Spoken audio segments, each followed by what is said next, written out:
પન્નાની રસોઈમાં તમારું સ્વાગત છે। આજે આપણે બનાવીશું ફાડા લાપસી। ફાડા લાપસી બનાવી અને તમે ઘણીવાર એને રાખતા હો તો ફાડા લાપસી છે એ ડ્રાય થઈ જતી હોય અને એનો દાણો હોય એ પણ કડક થઈ જતો હોય છે। તો આજે હું તમને જે રીત બતાવીશ ને ફાડા લાપસી બનાવવાની, એનાથી તમારી ફાડા લાપસી ન તો ડ્રાય થશે કે ના તો એનો દાણો છે ને એ કડક પડી જશે।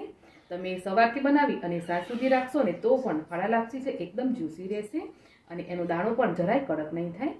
તો ચાલો પછી આપણે ફાડા લાપસી બનાવવાનું શરૂ કરીએ।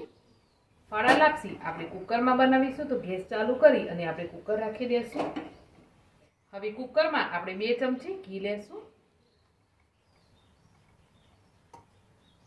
2 મોટી ચમચી આપણે કુકરની અંદર ઘી લઈ લેવાનું અને ત્યાર પછી આપણે લેશું અહીંયા ઘઉંના દલિયા। તો દલિયા છે ને એ 2 રીતે આવે છે।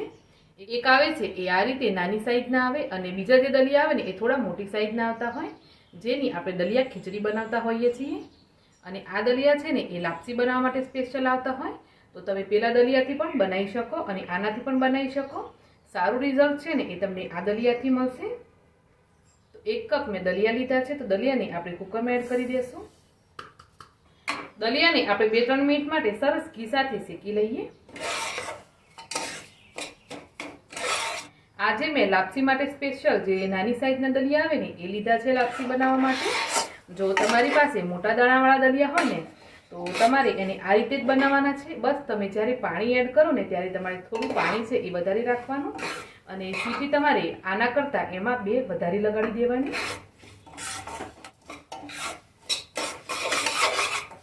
દલિયાને આપણે 3 મિનિટ માટે સરસ શેકી લીધા છે। જ્યારે આપણે દલિયા શેકવા માટે લીધા ને ત્યારે આ રીતના હતા અને શેકાયા પછી આ રીતનો એનો કલર આવી ગયો છે।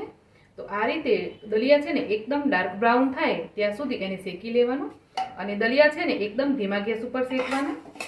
હવે 1 કપ આપણે દલિયા લીધેલા, તો એ જ કપથી આપણે માપ કરી અને પાણી લેશું। 1, 2 અને આ 3। આપણે અહીંયા 1 કપ દલિયા અને 3 કપ પાણી એડ કરી દીધું છે।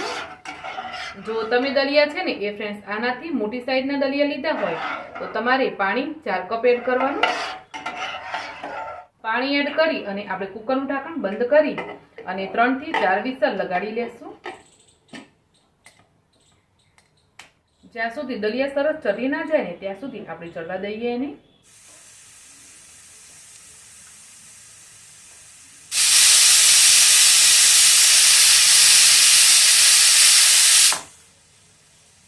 ત્રણ થી 4 સીટી થઈ ગઈ છે, મતલબ કે આપણી ફાડા લાપસી માટે જે ફાડા છે ને એ સરસ બફાઈ ગયા છે।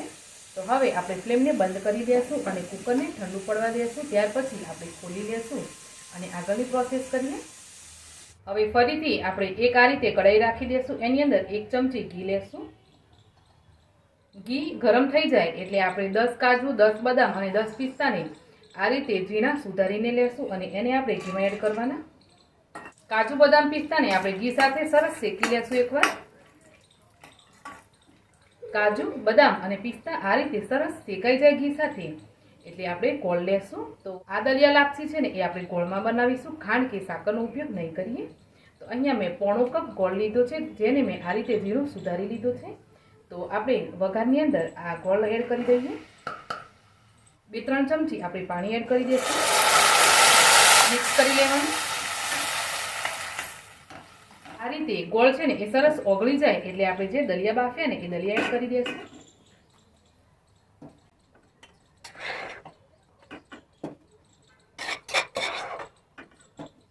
દલિયા એડ કર્યા પછી આપણે બધી જ વસ્તુને મિક્સ કરી લઈએ। આ બધી જ વસ્તુને મિક્સ કરી અને આપણે જ્યાં સુધી ગોળનું પાણી છે ને એ સુકાય નહીં ત્યાં સુધી આને પકવીશું। તો ટાઈમ લાગશે અહીંયા 4 થી 5 મિનિટ જેટલો। અને ગોળ, સાકર તમે જે પણ લો ગળપણ માટે એ તમે તમારા ટેસ્ટ પ્રમાણે વધતા ઓછી કરીને લઈ શકો છો।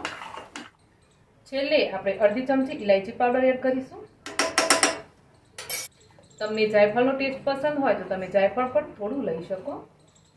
મિક્સ કરી લઈએ ઇલાયચી પાવડરને। 5 મિનિટ જેટલો ટાઈમ થઈ ગયો અને આપણી લાપસી છે ને એ આ રીતે સરસ તૈયાર છે। હવે એ વાત કરીએ કે આપણે આ લાપસીને સવારથી સાંજ સુધી એકદમ આ રીતે જ્યુસી રાખવા માટે શું કરવાનું, તો એ પણ હું તમને બતાવું. અને ફક્ત આપણે નાની ચમચીથી 2 ચમચી જેટલી આની અંદર ખાંડ એડ કરીશું. અને આ ખાંડને આપણે આ લાપસીની અંદર મિક્સ કરી લેવાની. અને ખાંડ નાખ્યા પછી તમારે લાપસીને પકવવાની નથી, ફક્ત એને મિક્સ કરી લેવાનું અને આપણે ગેસને બંધ કરી અને ઉતારી લેશું. તો આ લાપસી છે ને એ આપણી તૈયાર છે. આ રીતે છેલ્લે તમે 2 ચમચી ખાંડ એડ કરશો ને તો ખાંડ છે એ ધીમે ધીમે લાપસીની અંદર ઓગળશે અને એનાથી તમારી લાપસી છે ને એ લાંબા સમય સુધી એકદમ જ્યુસી રહેશે. તો તમે જોઈ શકો છો ફ્રેન્ડ્સ કે આપણી ફાડા લાપસી કેટલી સરસ બની છે. તો ચાલો હવે આપણી ફાડા લાપસીને સર્વ કરી લઈએ. અહીંયા આપણી ફાડા લાપસી છે ને એ તૈયાર છે. ઉપરથી આપણે થોડા ડ્રાયફ્રૂટ્સ એડ કરી દઈએ જેથી લાપસી છે ને એ દેખાવામાં સારી લાગે. એકદમ એનો દાણો છે એ આ રીતે છૂટો છૂટો છે અને તમે જોઈ શકો છો કે દાણો એકદમ જ્યુસી પણ છે.